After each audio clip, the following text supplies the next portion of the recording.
welcome you at Keroka with the high spirit. Karibu sana. Yes. We need you. We need you. Tunateseka na maisha Matiang'i, our future president. Please come to Keroka. We will welcome you with all our rights and hands plus everything. Please come. Watu ni wengi mpaka sisi tunaongoza gari tukuje kwenda stadium. Watu ni wengi. Wengine wameanza kutembea.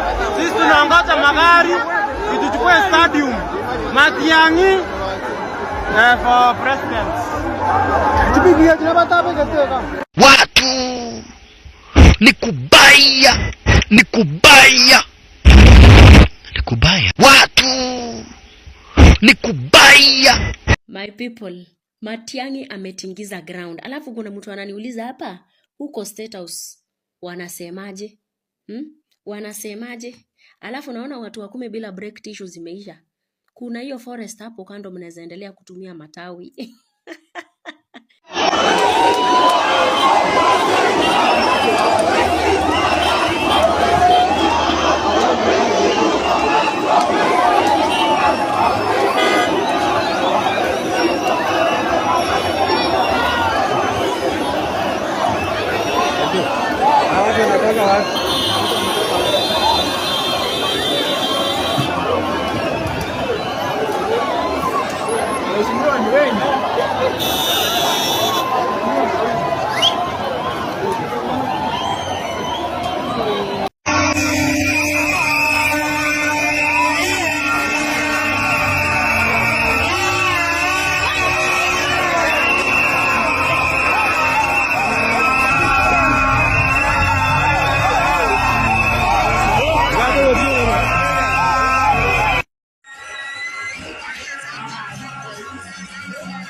Hey guys, Matiang'i officially ameanza campaign zake, as you can see. Na hii ni welcome home ya kwamba ameanza journey ya politics. Sasa na unakumbuka Atuoli alikuwa anaambia Ruto asijali, ground iko poa. Watu tu wenye wanadanganya Kasongo, ground iko poa, atulie. Na unaangalia Kasongo hana competitor. Kaa kwa Kisii, nani yako kwa Kasongo competitor wa Matiang'i? Upande anatembea, nani competitor wanatembea kutoka kwa Kasongo? Enda Mlimani kwa Mlima, nani competitor wa Gachagua?